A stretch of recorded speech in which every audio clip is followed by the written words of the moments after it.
इतने सारे laptop review करने के बाद, पीसी बिल्ड्स करने के बाद बहुत डिमांड थी कि एआईओ रिव्यू नहीं करते भैया, वो भी तो मतलब पीसी टेक का ही पार्ट है। तो एआईओ तो आ गया हमारे पास, पर एक ही बारी में तगड़ा ही मसाला आ गया। ये हमारा तगड़ी स्पेक्स वाला एआईओ है। इसके अंदर Ryzen 7 5800H है, 8 कोर प्रोसेसर, और साथ में RX 6600M जो हमारा 8GB VRAM वाला ग्राफिक कार्ड है, एंड ये फुल टच है। तो ये थोड़ा क्रिएटर टाइप वाला एआईओ है। तो सारे फीचर्स बताऊंगा इस वीडियो में, एंड ऑब्वियसली खुला खुला है। डब्बे के अंदर आपको एक एआईओ मिल जाता है, 300 वॉट की एक पावर ब्रिक मिल जाएगी, एक कीबोर्ड माउस का कॉम्बो मिल जाता है जो हमारा वायरलेस वाला है, एंड एक हमारे को 1080p वेबकैम मिल जाता है जो रिमूवेबल है, हम ऊपर इस तरीके से सेट कर सकते हैं। और इसके अंदर हमारे को मिलता है Ryzen 7 5800H जो हमारा 8 कोर 16 थ्रेड्स वाला प्रोसेसर है, AMD Radeon RX 6600M जो हमारा 8GB VRAM वाला ग्राफिक्स कार्ड है, 80 वॉट TGP के साथ इसमें आता है, 16GB रैम मिलती है हमारे को डुअल चैनल में 3200 मेगाहर्ट्ज क्लॉक स्पीड वाली, 1TB की Gen 3 SSD हमारे को मिल जाती है, जिसकी रीड एंड राइट स्पीड आपके सामने है, Wi-Fi 6 एंड ब्लूटूथ वर्जन 5.1 आपको मिल जाएगा। और ये हमारा आज की डेट में 1,71,000 समथिंग का चल रहा है। और Amazon पे अगर तुम देखोगे ना तो Wi-Fi 5 और ब्लूटूथ वर्जन 5.0 मेंशन्ड है, बट ऐसा नहीं है, हम चेक कर चुके हैं, Wi-Fi 6 ही मिलेगा आपको 5.1 ब्लूटूथ वर्जन के साथ। और यहाँ पे ना अपग्रेड ऑप्शन की कोई इन्फॉर्मेशन नहीं मिली मेरे को। ऑब्वियसली देखो CPU GPU तो होगा ही नहीं, बिल्कुल लैपटॉप वाला ही सीन है। और रैम का कितना अपग्रेड ऑप्शन है वो भी हमारे को नहीं पता, एंड जो स्टोरेज है इसके अंदर 1 TB स्टोरेज है, उसके अलावा कौन से अपग्रेड ऑप्शंस हैं उसकी भी कोई इन्फॉर्मेशन नहीं है किसी भी वेबसाइट पे। तो उसके लिए आप सर्विस सेंटर वालों को सर खा सकते हो। अब जो इसकी स्पेसिफिकेशन है वो MSI अल्फा जैसी है जो हमने रिव्यू किया था Ryzen 7 के साथ 6600M, वो हमारा 1 लाख के आसपास का लैपटॉप है। अब आप कहोगे भाई इसमें इतना महंगा क्यों है, ये 1,70,000 का मतलब किस हिसाब से है भाई? इसके अंदर जो डिस्प्ले है वो है 4K डिस्प्ले 27 इंचेस और फुल टच वाली, एंड जो डिस्प्ले की क्वालिटी है, डिस्प्ले की स्पेक्स बताता हूं आपको। इसके अंदर मिलती है 27 इंचेस की अल्ट्रा HD यानी कि 4K डिस्प्ले है, फुल टच वाली है, 10 पॉइंट मल्टी टच को सपोर्ट करती है, और यहाँ पे 60 हर्ट्ज का पैनल हमारे को मिलेगा, 99% DCI P3 है, 99% Adobe RGB मिलती है, 100% sRGB मिलती है, 360 निट्स की ब्राइटनेस मिल जाएगी हमारे को, एंड ये एंटी ग्लेयर नहीं है, ग्लॉसी वाली डिस्प्ले है। ऑब्वियसली टच वाली डिस्प्ले ग्लॉसी आती है, एंड यहाँ पे डिस्प्ले की क्वालिटी बहुत जबरदस्त है। मतलब ये मैं कह रहा था ना क्रिएटर वाला लैपटॉप है, तो डिस्प्ले के कलर्स बहुत तगड़े हैं, कलर एक्यूरेसी वाले टास्क करने हो, वीडियो एडिटिंग या फोटो एडिटिंग आप करते हो जिसमें कलर्स बहुत मैटर करते हैं, कलर एक्यूरेसी बहुत मैटर करती है, तो ये उस लेवल की डिस्प्ले है, फ्लैगशिप लेवल की डिस्प्ले। एंड यहाँ पे व्यूइंग एंगल्स की भी कोई दिक्कत नहीं है, जैसे कि हमारा IPS पैनल है, 178 डिग्री तक भी अगर आप देखोगे तो कोई भी कलर शिफ्ट वगैरह नहीं मिलेगा। ओवरऑल जो पैकेज है डिस्प्ले का वो बहुत तगड़ा है। और एक चीज मैंने नोटिस करी, इन्होंने 360 निट्स मेंशन किया है Amazon पे, और कहीं मेरे को इसकी निट्स नहीं मिली, बट 360 निट्स से ज्यादा है ये। मैंने इसको लैपटॉप्स वगैरह से कंपेयर करके देखा, ब्राइटनेस मेरे को 500 निट्स के आसपास की लगी। और ये जो हमारा AIO है इसको हम पोर्ट्रेट मोड में भी कर सकते हैं। पोर्ट्रेट मोड में करके आपको किसी को कोई कंटेंट दिखाना है, या खुद ही आप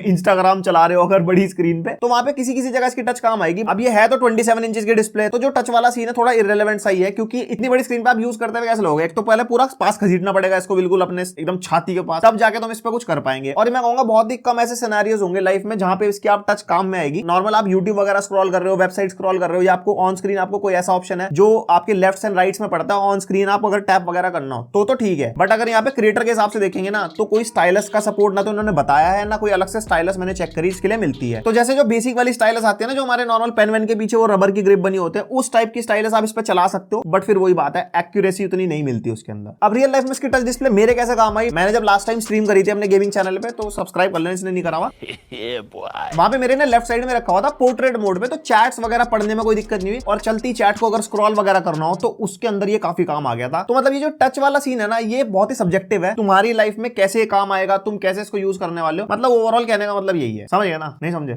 मुझे भी नहीं पता। अब तुम में से बहुत से ऐसे लोग होंगे जो इस वीडियो में इंटरेस्ट ले रहे हैं, और क्यों? क्योंकि ये क्रिएटर टाइप की मशीनरी है। तो इसी मशीनरी के साथ साथ आपको एक एप्लीकेशन बताता हूं जो आपके डे टू डे टास्क में बहुत काम आएगी, और स्पेसिफिकली अगर आप एक क्रिएटर हो तो ज्यादा काम आएगी। यहां पे मैं बात कर रहा हूं वंडरशेयर यूनी कन्वर्टर के बारे में। इस एप्लीकेशन के थ्रू आप स्क्रीन रिकॉर्डिंग कर सकते हो, आपको कस्टमाइज रिकॉर्डिंग मोड मिल जाएंगे, आप अपनी पसंद का रिकॉर्डिंग फ्रेम रख लो, रिकॉर्डिंग माइक्रोफोन आप चेंज कर सकते हो, या फिर रिकॉर्डिंग वेबकैम, और साथ ही में अगर स्क्रीन रिकॉर्ड भी करनी है तो सारा कुछ एक साथ हो जाएगा आपका। इसके अंदर आपको पिक्चर इन पिक्चर रिकॉर्डिंग भी मिल जाएगी, एंड इवन एप्लीकेशन भी रिकॉर्ड कर सकते हो। ये फीचर बड़ा काम का है, जो लोग YouTube पे वीडियो बनाते हैं या गेमिंग वगैरह अगर आप करते हो, तो भाई एप्लीकेशन रिकॉर्डिंग, स्क्रीन रिकॉर्डिंग है ना काम का। और इस सॉफ्टवेयर के अंदर आपको AI लैब मिल जाएगी, जिसके अंदर काफी सारे फीचर्स हैं, जैसे ऑटोमेटिकली सबटाइटल्स ऐड करना, एंड ऑब्वियसली ये वाला फीचर पेड है। और ये सबटाइटल वाला फीचर ना अलग अलग लैंग्वेजेस पे भी डिफर करता है, लाइक जैसे हिंदी है तो हिंदी को हो सकता है जल्दी से ना पकड़े, जैसे इंग्लिश यूनिवर्सल लैंग्वेज है उसमें आराम से काम करेगा। इस सॉफ्टवेयर में हम वीडियोस भी एडिट कर सकते हैं, अनवांटेड पार्ट ट्रिम करने हो, इवन इसके अंदर आपको वॉइस चेंजर भी मिलता है जो वीडियो एडिटिंग के टाइम पे बहुत काम आता है, एंड इसके अंदर हम वीडियो का बैकग्राउंड तक भी चेंज कर सकते हो हो, एआई के थ्रू बैकग्राउंड पूरा का पूरा चेंज हो जाता है। एंड एक सबसे इंपॉर्टेंट फीचर, वीडियो का रेशियो आप चेंज कर सकते हैं। डिफरेंट सोशल मीडिया के हिसाब से कौन सा रेजोल्यूशन आपको चाहिए वो इसके अंदर प्री कॉन्फ़िगर्ड है। तो डेफिनेटली अगर आप एक क्रिएटर हो तो सारे सोशल मीडिया प्लेटफॉर्म्स पर आप एक्टिव रहते होंगे तो ये फीचर बहुत काम का है। और इस सॉफ्टवेयर का सबसे बड़ा हाईलाइट आज की डेट में वीडियो एंड ऑडियो कन्वर्जन का बहुत काम पड़ता है। ये सॉफ्टवेयर हमारा 1000 प्लस ऑडियो फॉर्मेट्स को सपोर्ट करता है और इसके अंदर ओरिजिनल क्वालिटी वीडियो कन्वर्जन आप कर सकते हो क्योंकि जीपीयू एक्सेलरेशन यूज होता है जिससे आपकी वीडियो क्वालिटी गिरेगी नहीं इवन आफ्टर कन्वर्जन। और ये सॉफ्टवेयर हमारा H.264 एनकोडर यूज करता है तो उससे अगर आप कंप्रेशन भी करते हो तो क्वालिटी काफी लॉसलेस रहती है उसके अंदर। और ये जो कंप्रेशन वाले ऑप्शन है ये उनके लिए काम आ सकते हैं जो जैसे वर्किंग प्रोफेशनल्स हैं, भाई बड़ी बड़ी मीटिंग्स रिकॉर्ड करते हैं जूम पे और वो उनको मीटिंग्स वगैरह शेयर करनी होती है तो कंप्रेशन वगैरह वहां पे काफी काम आ जाता है। तो अगर आप एक क्रिएटर हो तो डेफिनेटली सारे फीचर्स आपके काम आने वाले डे टू डे लाइफ में। तो लिंक दिया डिस्क्रिप्शन में, वहां से आप ऐप डाउनलोड कर सकते हो। और बिल्ड क्वालिटी के मामले में बहुत सॉलिड है। बेस हमारा प्रॉपर मेटल का मिल जाता है हमारे को और पीछे जो हिंज का डिजाइन है वो भी बहुत सॉलिड है। कुछ इतना ये टिल्ट हो जाता है हमारा और यहाँ पे पीछे से हमारे को टोटल प्लास्टिक बिल्ड में मिलता है। यहाँ पे राइट साइड में हमारे को एयर वेंट मिल जाएंगे और उधर की तरफ लेफ्ट साइड में भी हमारे को एयर वेंट्स वगैरह मिल जाते हैं। और यहाँ पे ओवरऑल जो इसकी बिल्ड है पूरी की पूरी मैट फिनिश में और प्लास्टिक बहुत बढ़िया क्वालिटी का यूज किया गया। और जो डिस्प्ले के बेजल है ना वो बहुत बढ़िया लगे मेरे को, मतलब काफी ना के बराबर बेजल है। चिन में थोड़ा सा ज्यादा मिलेगा बट ओवरऑल काफी प्रोफेशनल से लुक देता है। और जैसे हम इसकी लैंडस्केप से पोर्ट्रेट मोड में डिस्प्ले करते हैं ना, बहुत ही स्मूथ सा एक्शन है इसका, मतलब एक हाथ से आप नॉर्मली कर सकते हो और काफी स्टडी तरीके से ये टिल्ट हो जाती है। ऐसा नहीं आपको ज्यादा जोर लगाना पड़ रहा हो या कुछ है, जस्ट जैसे एक उंगली लगाओ ये लो भाई साहब वापस बुला लेते हैं।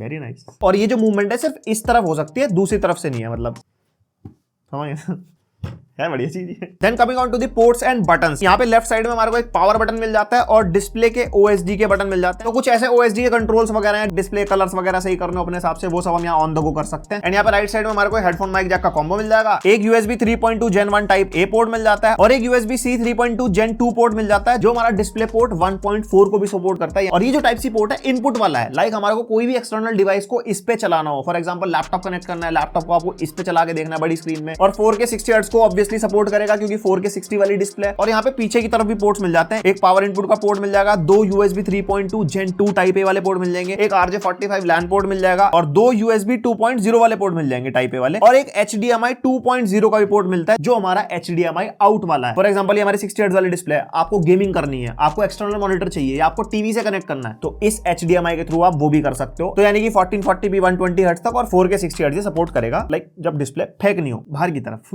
और पोर्ट से मेरी थोड़ी सी शिकायत है, पोर्ट सारे के सारे साइड्स में होते ज्यादा बेटर रहता, इन्होंने पीछे की तरफ दिए हैं। वैसे वायर मैनेजमेंट के लिए तो ठीक है बट उनका एक्सेस बहुत अजीब सा है, पूरा का पूरा सिस्टम के पीछे जाके चेक करना पड़ता है हमें क्या कहां लगाना है, तो वो अजीब सा हो जाता है थोड़ा। और ये जो इनपुट वाला बटन है इसमें हमारे को 3 मोड मिलते हैं, एक लिंक मोड, एक कास्ट मोड और एक अपना जो डिस्प्ले का मोड है। लिंक में तो वही होता है अपनी किसी भी एक्सटर्नल डिवाइस की स्क्रीन इसमें देखनी हो, फॉर एग्जांपल लैपटॉप कनेक्ट करना हो। और यहाँ पे जो कास्ट मोड है, कास्ट मोड के अंदर अपना फोन यहाँ पे हम कास्ट कर सकते हैं, फोन को वायरलेसली कास्टिंग मोड पे हम कनेक्ट करके, और लैंडस्केप मोड और पोर्ट्रेट मोड पे ऑटोमेटिकली स्विच हो जाता है जैसे आप डिस्प्ले को चेंज करोगे। और ये वाला जो मोड है इसमें ना काफी लैगी एक्सपीरियंस था, लाइक नॉर्मली आपको फोटोज वगैरह देखनी है, किसी के सामने अपनी प्रेजेंटेशन रखनी है, उसके लिए तो ठीक है। अगर आप सोचो कि मूवी वगैरह देख लोगे या कुछ भी है तो भाई बिल्कुल भी सिंक नहीं होता, बिल्कुल आवाज और जो इमेज है ना वो बिल्कुल सेपरेट सेपरेट चलती है। और एक चीज खास नोटिस करी मैंने, जो लिंक मोड है या जो कास्ट मोड है उस पर टच नहीं चलती। जैसे एक्सटर्नल आपने अपना लैपटॉप कनेक्ट कर लिया तो टच यूज नहीं कर पाओगे, टच सिर्फ इसके अपने ऑपरेटिंग सिस्टम पे यूज कर पाओगे जहां पे अपने मोड पे। और यहाँ पे मिल जाता है हमारे को 5 मेगापिक्सल का 1080p वाला वेबकैम जो कि डिटैचेबल है और ये IR सपोर्ट के साथ आता है, यानी कि विंडोज हेलो का सपोर्ट आपको मिलेगा, अपना फेस अनलॉक वगैरह आप लगा सकते हो उसके ऊपर आराम से। कुछ ऐसी वेबकैम की क्वालिटी आपको मिल जाएगी, 1080p वाला वेबकैम है और माइक भी इसी वेबकैम के ऊपर लगा हुआ है जो आप सुन रहे हो। और इसके ऊपर कुछ ऐसा शटर भी है जिससे हम ऑन द गो काला कर सकते हैं, आई मीन बंद कर सकते हैं। और भाई स्पीकर्स इसके अंदर है 5-5 वॉट के 2 स्पीकर्स जो कि JBL बाय हरमन से सर्टिफाइड है एंड इसके अंदर डॉल्बी एटमॉस का भी सपोर्ट है। और जो साउंड क्वालिटी है बहुत ही जबरदस्त, AIO के हिसाब से क्या तगड़े स्पीकर बजते हैं। मतलब आपको अगर मूवी वगैरह देखनी है या अगर आप 4-5 लोग इकट्ठे बैठ के भी कोई कंटेंट कंज्यूम कर रहे हो तो बहुत लाउड साउंड है, एक्सटर्नल स्पीकर की कोई जरूरत नहीं है। और एक स्पीकर का टेस्ट भी किया, एक बार वो देख लो। अब ये तो इसकी सारी बातचीत होगी, अब थोड़े से बेंचमार्क स्कोर्स पर नजर डाल लेते हैं। अब जैसे कि 5800H है तो कुछ ऐसे Cinebench R23 के स्कोर्स हैं, यहाँ पे हमारे Geekbench 5 के स्कोर्स हैं, PC Mark 10 हमने टेस्ट किया और 3D Mark Timespy के स्कोर्स आपके सामने हैं एंड कुछ ऐसे क्रॉस मार्क के स्कोर्स हमारे को मिल जाएंगे। और ब्लेंडर का भी बेंचमार्क हमने इसके अंदर करके देखा, कुछ ग्लिच हो रहा था कि वो हुआ ही नहीं तो इसलिए उसके स्कोर्स नहीं है। बट यहाँ पे बात आती है परफॉर्मेंस की, तो 4K वीडियो एडिटिंग हमने इसके ऊपर करके देखी, कोई दिक्कत नहीं आई। उसके बाद तगड़ी डिस्प्ले, आपको कलर एक्यूरेसी वाले काम करने हो, फोटोशॉप वगैरह चलाना हो, कोई दिक्कत नहीं देगा डेफिनेटली। और 3D मॉडलिंग या रेंडरिंग वगैरह के लिए अगर आप सोच रहे हो तो तो हमने इसके ऊपर ब्लेंडर चला के देखा था, तो उसके अंदर हमारे को ठीक ठाक एक्सपीरियंस मिल गया था। और जैसे इसकी स्पेसिफिकेशन है, कोडिंग वोडिंग करनी हो, डे टू डे टास्क करने हो, मल्टीमीडिया के लिए चाहिए, ओवरऑल मशीनरी मतलब परफॉर्मेंस के हिसाब से सही है। और ये हमारी इतनी पावरफुल मशीनरी है और अच्छी खासी एक्सपेंसिव है, तो मैंने सोचा क्यों ना गेम टेस्ट किया जाए। बट इसके ग्राफिक कार्ड के हिसाब से 4K में गेम टेस्ट हमने नहीं करे, 1440p में करे। और यहाँ पे सबसे पहले हम टेस्ट करें वैलोरेंट, और जैसे कि मैंने बताया सारे गेम्स 1440p पे टेस्ट होंगे। और हाई सेटिंग्स हमने रखी है वैलोरेंट की, भाई 5800H है, तो हाई सेटिंग्स पे तो टेस्ट करना बनता ही है। एंड यहाँ पे हमारे को 250 to 300 FPS के आसपास मिल रहे हैं, जो कि सही है इस प्रोसेसर के हिसाब से। और ये जो FPS है सिर्फ दिखा रहा है, डिस्प्ले इसकी 60 हर्ट्ज वाली ही है, इस पे इतना मजा नहीं आएगा खेलने पे।